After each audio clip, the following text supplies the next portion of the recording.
On August 25, 1944, Charles de Gaulle entered Paris in a sidecar of a motorcycle. What was supposed to be a triumphal entry turned into a nightmare when the streets were filled with thousands of people eager to catch a glimpse of their hero.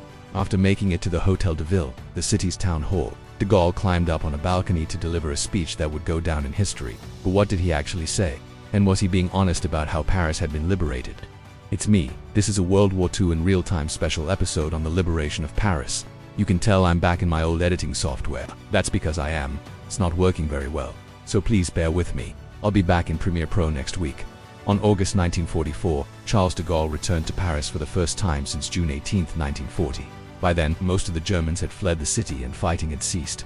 The mayor of Paris, Jean-Bernard Palevsky, asked de Gaulle to attend a ceremony in the city to mark its liberation. And while the city had technically been liberated by the French resistance and the Allies, specifically the Americans, no one was willing to take responsibility. As early as June 1944, the mayor of Paris sent letters to London asking de Gaulle or someone else to represent the French government at the liberation ceremony. But de Gaulle didn't want to come. He felt that the real liberators were the soldiers of the French 2nd Armored Division and the 1st Free French Division, who fought alongside the British, Canadians, Americans, and the increasingly restless and heavily armed resistance fighters. But in August, de Gaulle finally agreed to return to Paris. On the morning of the 25th, he arrived with a small entourage in a staff car. His motorcade drove through the Champs, with thousands of people cheering. De Gaulle acknowledged the crowds, but he was clearly uncomfortable. At one point, he even put his fingers in his ears, presumably to block out the noise. When he made it to the Hôtel de Ville, the city's town hall, he went straight to a balcony to address the crowd. Here's the transcript of what he said. Parisians, yesterday the people of Paris rose in arms against the invader and the city has been liberated. Thanks to the resistance of the citizens, thanks to the magnificent offensive of our allies, the Germans have been beaten. Let us hail together the courage of the French people who have endured and fought. Let us hail together the liberating soldiers who have just entered Paris. They are ours. Like the French soldiers who came back with them from captivity to rejoin the French nation, they have bled for France. Let us hail together the French committees of liberation. These committees have kept alive the flame of revolt, maintained order and protected the lives of our fellow citizens. Long live the committees of liberation. Parisians, for 8 years now, you have endured the disgrace of an unjust captivity. You have endured the horrors of deportation and the misfortune of seeing around you men and women of every age dragged away to death camps or to forced labor. Today the ordeal is ended. From this day forward, a new life begins for the citizens of Paris. Rebuilding work is urgent. In the material and moral field, everything must be rebuilt. Everything must be recreated. The housing, the food, the factories, the workshops, schools, the social organizations, the local authorities, and the state services. We must start all over again. There is much work ahead for everyone. Parisians, today the liberation of your city is a fact. But let us remember that the liberation of our country is not yet complete. Many regions of France still suffer the yoke of the invader. Our soldiers are still fighting on the soil of France to bring back peace and liberty. They must be allowed to do so without hindrance. Parisians, today you have brilliantly played your part in the great drama which is shaking the world. Today you have proved once more what is the greatness of France. In bearing the worst, you have remained faithful to the ideals of the nation. You have never surrendered to violence, hatred, or fear. I salute you, Parisians. I shake hands with you. I embrace you. Now and in the long years ahead, the history of France will recall your steadfastness and your devotion. The example of the Parisians will serve as an inspiration for all the citizens of our country. Parisians, you will remain forever the city of light. And yes, the Parisians celebrated. They cheered and sang and took pictures and took down Nazi posters. But across the Seine River in Saint-Germain-en-Laye, residents celebrated in a different way. They set up barricades, burned tires, and clashed with Allied military police. And the reason for that is the same reason why so many people showed up to see de Gaulle. Tensions had been brewing in the city for months. On August, students had planned to overthrow the occupying forces. The French resistance called it Operation Liberation. The plan was simple.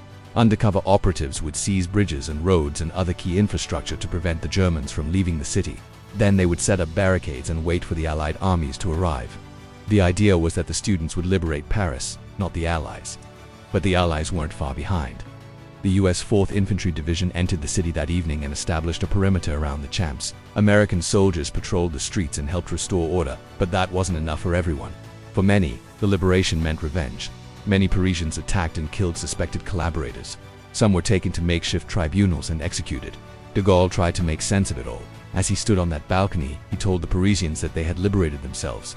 He said that they had endured the German occupation, but he didn't mention the deportations or the resistance fighters who risked their lives to help. Jews escaped the Velodrome diver or the terrible hunger of the winter of 1942-43 when thousands died of starvation.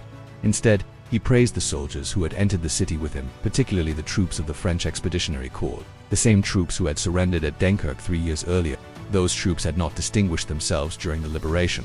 In fact, according to the official French military history of the liberation, only 600 FEC soldiers participated in the fighting. De Gaulle didn't mention them because they were largely the same guys. He also said nothing about the resistance, although it was the resistance that provided the ammunition and weapons used in the final battle. According to historian Julian Jackson, there were between 180,000 and 200,000 resistance fighters in and around Paris. He also says that without the resistance, the final battle for Paris would have lasted 4 days. With the resistance, it lasted hours. De Gaulle didn't mention any of that. What he did mention was the rebuilding of Paris, but he didn't really talk about the war. He wanted the French people to look forward, not back. In his mind, the war wasn't over. There was still fighting to be done. De Gaulle had good reason to leave the past in the past. If the French people looked back too much, they might realize that the war wasn't really about liberating Paris. It was about the survival of France. Even before the armistice, the French government was already looking for ways to get out of the war. In June 1940, the French Air Force shot down a German plane over the Channel. The pilot was picked up by a French trawler and brought to England. He was supposed to be interned, but he escaped and made his way to a small village in Norfolk. The villagers didn't know who he was, so they hid him in an apple orchard. A local farmer eventually found him, brought him food and helped him escape twice. The second time the pilot was caught, Winston Churchill intervened and demanded that the French internment camp release him immediately. It turns out that the French had already decided that some captured Germans could be released if they could prove that they had been treated badly. Apparently, Churchill was a bit miffed by that. At the end of August 1940, the British introduced conscription. Everyone had to register for military service. Once they were registered, they received a medical examination and were given a number. After that, they waited for a letter that would tell them when to report for duty. It didn't matter where they were born or whether they were naturalized British subjects. All that mattered was that they were living in Britain. That included almost 300,000 Germans. When those Germans got their letter, they had two options.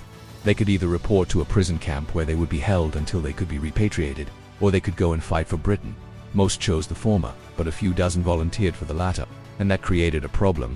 The Brits didn't know what to do with them. Finally, they hit upon a solution. They would fight in a separate unit under British command, and they wouldn't be allowed to return home until the end of the war. It was a clever solution, except it didn't work. By April 1941, a full third of the German volunteers had deserted. Most of them simply disappeared. The rest were packed off to Canada, mostly to work in the war effort there. The Brits hoped that they would be safer in Canada, but that wasn't true. In the end, nearly 40% of the German POWs in Canada escaped. The Canadian Royal Mounted Police knew something had to be done, so they called on an unlikely ally, the Nazis. The Canadians asked the Germans to recapture their escapees. The Germans agreed, but they only returned 3/4 of the deserters.